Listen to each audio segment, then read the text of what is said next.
Just look around. It's a beautiful place. Everybody's just family here. It's not what you may think it is.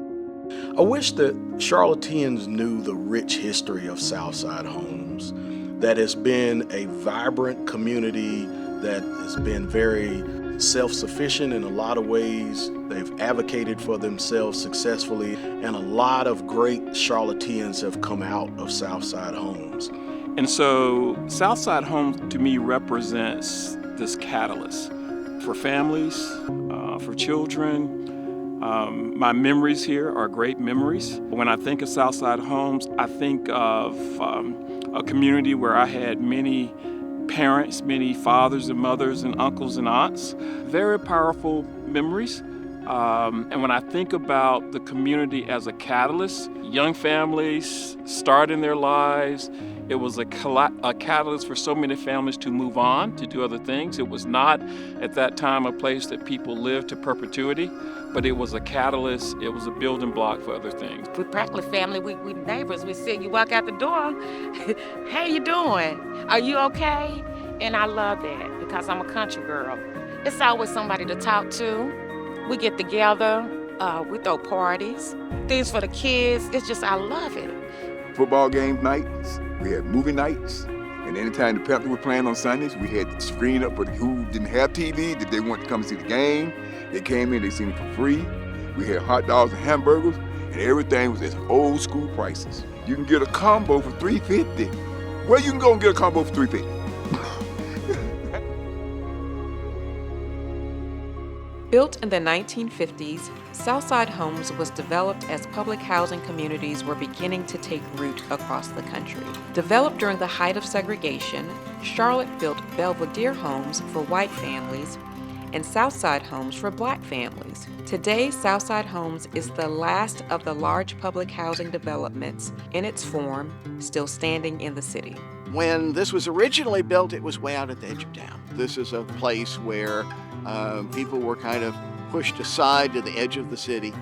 And that was one of the things about public housing that didn't work very well. That's where a lot of people growing up in poverty continued to stay in poverty because they didn't live next to their teacher. They didn't live next to their minister. They couldn't easily walk to work. The early 1950s, when Southside Homes was built, that was the extreme of segregation, racial segregation, economic segregation in our America.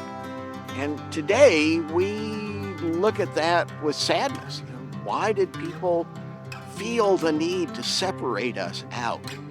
And one of the opportunities that we have as Southside Homes grows and changes, as the city grows and changes around us, is to create more coming together places and less of that mid-20th century mania for separation. As the decades went by, public perception of Southside became more negative, with news coverage focused on stories of violence and drug use. Few people stopped to consider what made it this way, or to consider the long-term impacts of trauma, displacement, and a lack of resources. Fewer still explore the stories of community, hope, and resilience of residents. They say this place look nice. Surprisingly, I don't know why. That's why I know that they looking at it in a negative aspect. Is like, oh, for Southside it looks good. For Southside, this is what we do. We keep it nice over here. The families in Southside are just like any other family in Charlotte, where we're feeling the effects of the economy, we're feeling the effects of inflation, and I think I would love for people to understand that they're no different than anyone else in the community. In fact, they share the same wants and needs. I think that's the one thing I want everyone to really understand about the community. My journey actually began at 19 years old. I was a single parent, was just trying to figure out life, what path I wanted to go on, and so I just wanted a start. I was able to get into my first apartment. That was the very first time I felt a sense of accomplishment at such a young age, and I knew that I needed to do better. I knew that I wanted to go to the next level, but I just had to figure out which path I needed to go on. And being in INLIVIAN housing, that gave me my start to be able to go to school. That was the first start for me. I knew that I wanted my son to be proud of his mom and what she accomplished thus far. It has been up from there. It has been, I started my career in healthcare. I've been in healthcare for the last 25 years. Now, I am an entrepreneur of my own business.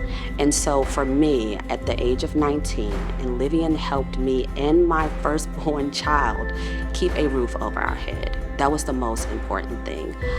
So now I've moved on, I've grown, but I definitely have never forgotten where I started from. And INLIVIAN gave me that start that I needed. You know, I think sometimes the perception is kind of reversed. People might look at a Southside Homes and say that probably 80% are unemployed, but that's the complete opposite.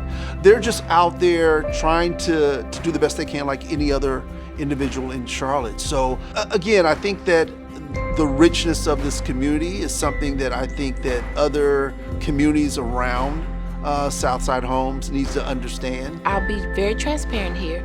Not the best history when it comes to maybe situations involving violence or drugs, but that's all you see when you hear about Southside. If you're looking at, some of the traditional media outlets, you don't hear about the good news. You don't hear about the Parent-Child Plus. You don't hear about the INLIVIAN Core.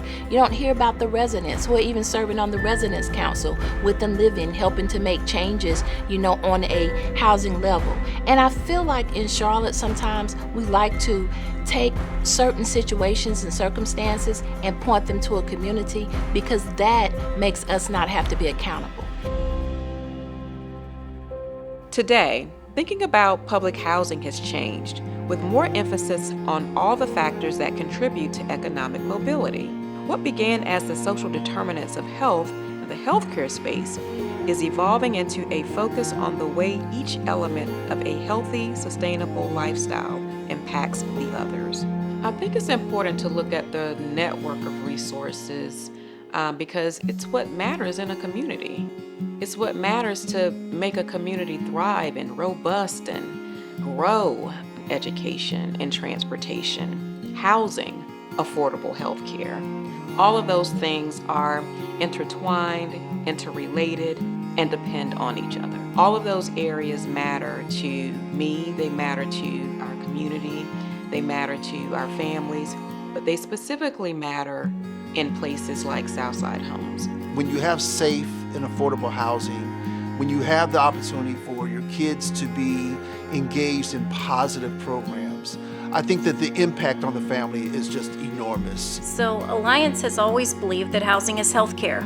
There's just so much that can happen now in communities that can trigger somebody with mental health that's had a really negative experience in their life, from gunfire to drugs. And so we really think about the environments and where people live, and we ask those questions, which is how the social drivers of health. And it used to be called the social determinants of health, and I'm really glad we changed that language, because the environment in which you grew up or the environment in which you live, work, and play should not determine whether or not you have good health, good mental health. It really is about these protective factors and paying attention to the whole care of somebody. I think when we're looking at the problems in society today, we try to tackle one issue.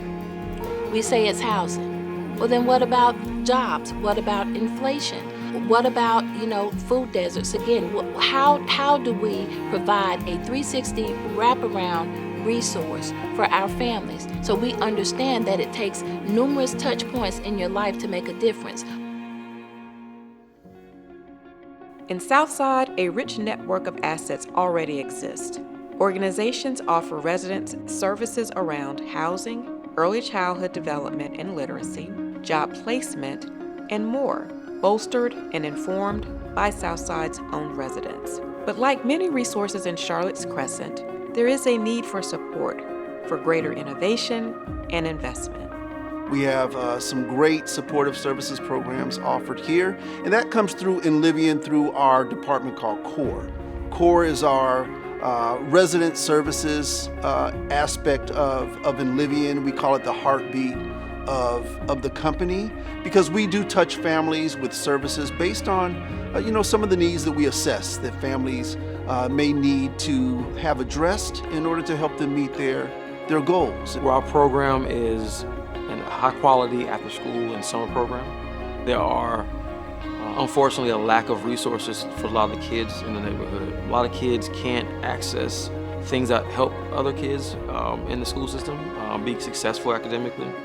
And so our program is all about trying to meet that need, level the playing field when it comes to equitable education services. Parent Child Plus works with families in the Southside community with children between the ages of 16 months and 4 years. We basically prepare children for kindergarten and pre-K. Mostly the students we serve are the students in the Southside community. As you know, at a school, we can't meet all the needs of families, so we try to open it up to as many community support agencies to help support Southside Homes. We just don't stop with what we can do within our school building, but we kind of stretch and try to bring these different agencies together to provide those wraparound services for our families. We provide not only education and support to infants, toddlers, and preschoolers, we also have school-age support for those who are in elementary school and middle school. We also focus on the family. So we have a two-generational approach, making sure that the family is connected to what's going on in school, but also making sure that the family has support for their own goals, aspirations, and dreams in their role as a caregiver, also in their role as citizens. We are the managed care organization serving people with Medicaid and who are uninsured for behavioral health services. Our job at Alliance is primarily to provide opportunities for people to seek treatment and to make sure that we have the right types of care when somebody needs it, with the evidence and the research that we know works and improves outcomes. Part of the work that led us to Next Stage and INLIVIAN especially is that we will always encourage and educate people that treatment is available when you feel ready. Southside residents and organizations have visions that will create more long-term change and sustainability for the community. This vision is fueled by the resilience and goals of Southside's residents, but they can't do it alone. Here's what that investment looks like.